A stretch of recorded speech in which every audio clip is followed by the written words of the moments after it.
Hi, this is Justin Colletti of Sonic Scoop, and today we're going to be talking all about mid-side processing. I just got a really great question about this via email, and I've been meaning to answer more questions on the podcast. In fact, I think I'd love to start doing a weekly Q&A episode. Are you down? Would you join me weekly to do some live Q&A? Shoot me an email at podcast@sonicscoop.com if you're interested in that idea, or let me know about any comments down below. But for right now, mid-side processing. Let's get into it. What is mid-side processing? Not just what is it, but how would you use it? And even more importantly, why? What would you be looking to achieve with something like mid-side processing in your record making? Well, for those of you who are not too familiar with it, it is fairly simple. Mid-side processing means affecting the center of a stereo track separately from the sides of that stereo track, or affecting the sides separately from the center.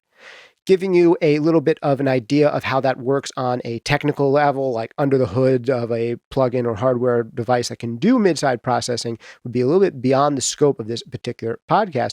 But think of it as an alternative to your two other standard approaches to stereo processing, one of them being linked stereo, right, where you might have a compressor that's compressing both sides the same, or multiple mono, where you might have a compressor compressing the left and right channels independently. Or say maybe you're applying an EQ to one side that's different than the EQ on the other side. So this is a third approach. You got one, your linked stereo doing the same thing to both sides. You got two, your multiple mono where you'd apply slightly different effects to left and right. And you've got your mid-side processing where you take a stereo track and you separate out the center of the track and affect that, EQ that without affecting the sides. Compress the sides without compressing the center, or with applying two different compressors, one on the mid, one on the side, two different EQs, one on the sides, one on the mid. I think you get the idea. So why would you use this kind of processing?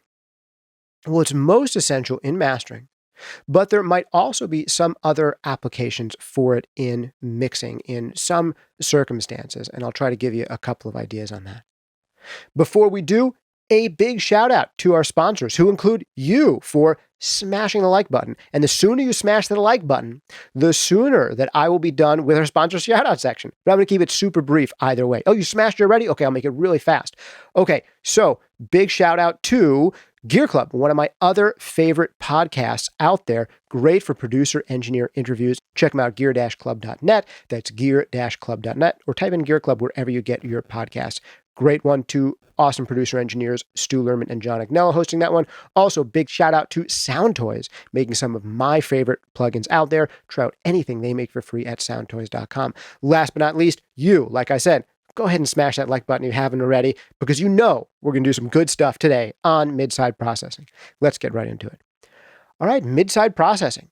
I am most likely to use this type of processing, like I said, in mastering, where I want additional control over the stereo files that I'm given. There are some cases in mastering where I'll get stems.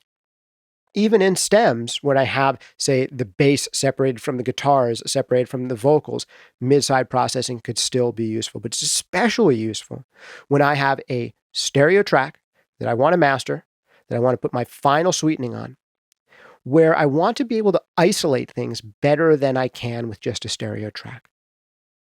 I'll give you a few common scenarios for where I might use mid-side processing in mastering, and then we'll get into the potential mixing applications, although, like I said, there's somewhat fewer of them. The big thing is, if I want to get a lot of precision, I'll often accompany my mid-side processing with a special kind of band limited EQ or compressor, like a dynamic EQ or a multi-band compressor. One great example here is a De-Esser. You may have heard that mastering engineers will sometimes use De-Essers in mastering. They can be useful for taming overly sibilant vocals, but also useful for taming overly sibilant acoustic guitars, over sibilant cymbals, cymbals with too much high end going on. But you may want to control some of the excess high end on a vocal without upsetting the cymbals or the acoustic guitars. Well, good thing here, The vocal is usually going to be panned dead center in most cases, especially if it's a bright and somewhat sibilant vocal. Those acoustic guitars or those cymbals might be panned left to right. So if instead of using a regular de-esser, I use one that has mid-side capabilities, I could just de-ess the mid-channel and not de-ess the side. So I'm getting rid of some of the sibilants on that vocal without messing up my cymbals, without messing up my hard-panned acoustic guitars. Or vice versa. Maybe I'm looking to control some of that excess high shimmery stuff on these acoustic guitars. They're disproportionately bright. The transients are too fast compared to the rest of the stuff going on in the record. And the mixing engineer was listening on speakers that don't have as good transient response as mine. And I can hear that, hey, on really quick transient speakers, you're going to hear these acoustic guitars popping out more than you meant for them to. So I want to control those. So I'll maybe put a de-esser, or it could be a multiband compressor or a dynamic EQ targeting those high frequencies to just bring down the really sharp front-end transients of those side hard-pan acoustic guitars without messing with the clarity on the vocal in the center. You can also do this kind of thing in the low end. And again, some of my favorite places to use this would be with something like a dynamic EQ or a multiband compressor that's going to give me even more fine resolution over what I can do with the master here. So perhaps there's an overabundance of one area on the bass guitar, say in between 100 and 200 hertz. And I want to add some additional control to that area so it doesn't get out of hand in that area. So maybe I'm using a dynamic EQ or a multiband compressor there so I can control that bass without affecting the kick drum too much and without affecting stuff above it. But I can zero in even more. That bass guitar or bass synth or whatever it is that has that problem is likely something that's panned just dead center. So I can add that dynamic EQ multiband compressor, giving me additional control of that one element without messing with any of the thicker, lush stuff on the sides. Sometimes I'll get a mix where, an electric guitar, an acoustic guitar, or a synth that's panned hard left or hard right has too much bottom end. And it's kind of getting in the way of things. It's kind of masking other things in the mix. And I want to start to control some of the 100 hertz, 200 hertz, 300 hertz, whatever it is in that element on the sides, but without messing with the bass and the kick that are right down the center. Again, mid-side processing could allow me to do this by allowing me to target just the sides without touching the mids. There's so many applications. This can happen in the mid-range too. Maybe there's an electric guitar that has this annoying thing going on around 1K. Or maybe it needs to have more 1K brought out of it to kind of push it forward, and it's happening on the sides. I can use a mid-side processor to bring up or bring down 1K without messing with 1K in the center where I might make the vocal kind of annoying and honky and that kind of thing. So all of these kinds of things can be done with mid-side processing. Wait, you might say, Justin, why wouldn't you just use left-right processing? If there's an annoying electric guitar on one side that needs, its 1K brought down, or a lifeless electric guitar that needs some upper mid-range brought out of it, why not just EQ that one side? You said the problem's on the left side, let's just EQ the left side and leave the right side alone. Why wouldn't we do that? Well, you could do that, and that might be the best answer in certain cases. But it might not be the best answer in every case. Here's one problem. If you just EQ the left side, you're going to be EQing anything that's panned down the center as well in the left side. So imagine for a second that the only thing you have in this particular mix is a vocal. If you were to bring down 1K on the left side only, you're going to bring down 1K on that centered vocal just on the left side. And now all of a sudden that centered vocal is going to start to lean a little bit to the right side. So anytime you EQ just the left side, you're also affecting things going on in the center. However, if you do side processing and you EQ the sides, say 1K on both sides, you're not messing with the integrity of anything happening in the center. Well, isn't that also a problem? What if there's something on the right side that I don't want to have, EQ'd or compressed? You can run into that issue. But I find that more often than not, if there is, say, an acoustic guitar that has too much sparkle around 8 or 10K or needs more sparkle in those high frequencies of 8 or 10K, if I boost or cut 8 or 10K on both sides, chances are I'm going to affect that acoustic guitar, but there might not be anything else that is as present in that frequency range on the other side. So I'm not that worried about it. On one side, say we have an acoustic guitar, it's got too much or too little 8 to 10K, and the other side we have an organ or a keyboard, and it doesn't have that much going on in 8 to 10K. It's a slightly less bright sound. So if that acoustic guitar is too bright, I want to bring down some of the high frequency, it's not really messing with the high frequency on the other side because there's not that much of it there. And when you take a really bright instrument and take down, a couple dB of the high frequencies, it's going to have a more pronounced and profound effect on that bright instrument than it's going to have on an already dark instrument.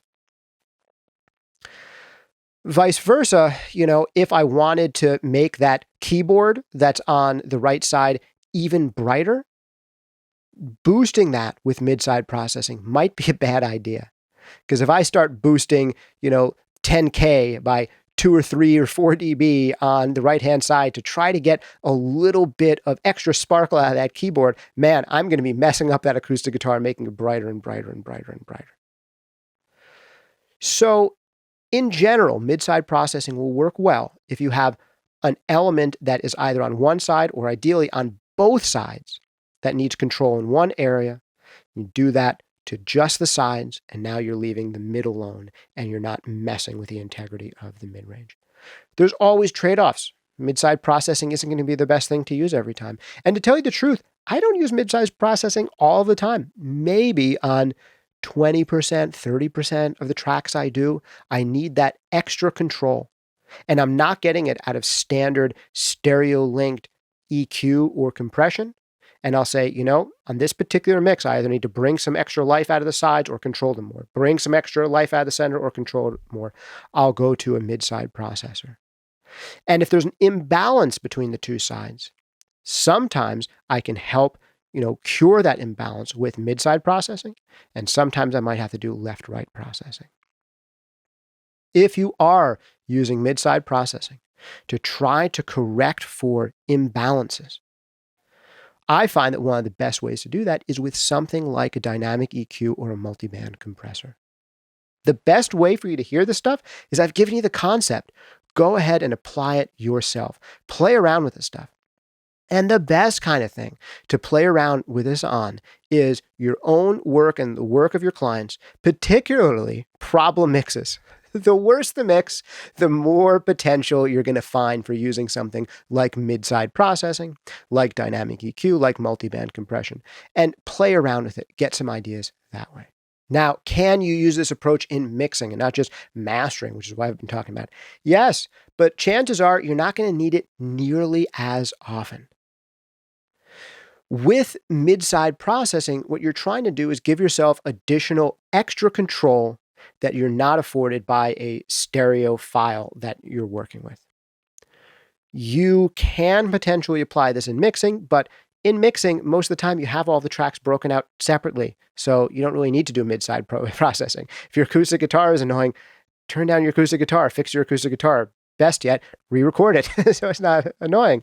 So in general, when it comes to the mixing and recording stages, you're probably not going to use mid-side processing because you already have that control available.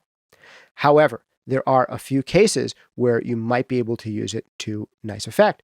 One that comes to mind are things like drum overheads, drum room mics, stereo pairs of microphones that were recorded together where you want to get a little bit of extra control and you say, man, I really love the sound that we have here. However, the hi-hat in the overheads is just a little bit too loud, or the hi-hat in the rooms is just a little bit, too bright. So maybe I can do some mid-side processing on just the sides where that hi-hat is, particularly say in overheads, maybe it's really far out to the side, maybe I can do some mid-side processing there. Or for room mics, you might say, this sounds really good, but I wish it had a more solid center.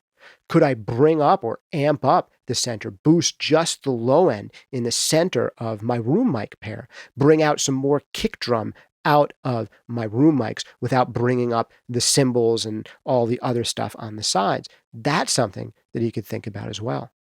Really, anytime you've recorded something in stereo and want just a little bit of extra control out of it, again, overheads and room mics, the biggest thing, but if you're recording a full ensemble together in a room, or you have a pair of audience mics listening into the stage for a live recording, that kind of stuff, maybe there's some applications where you could use mid-side processing to bring out the vocal a little bit more out of a pair of mics that's capturing an entire ensemble by bringing up the mids, or maybe just boosting the mids in the center and not the left and right.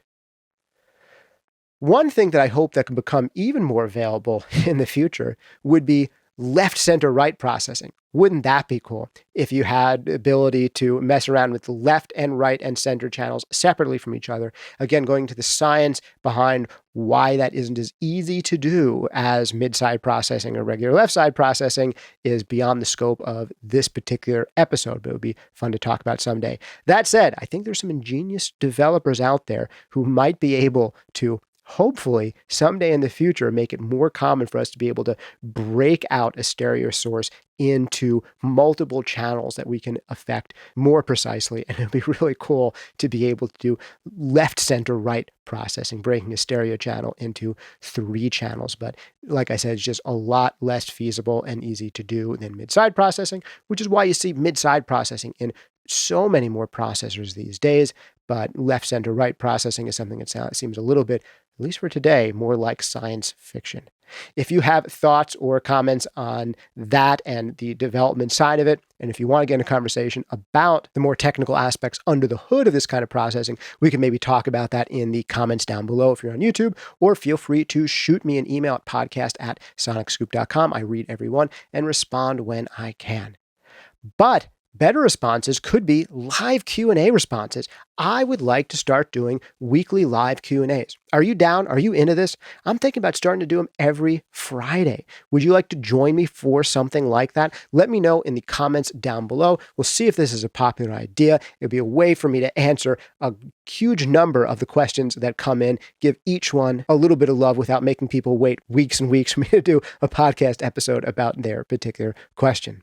I really love hearing from you guys, and I really do read every single one of those comments. So I hope this episode has been useful for you. Was it useful for you? Let me know in the comments below. Give it a like, a thumbs up. And also, if you want even more depth on this type of processing and processing in general in the context of mastering, I've got something for you.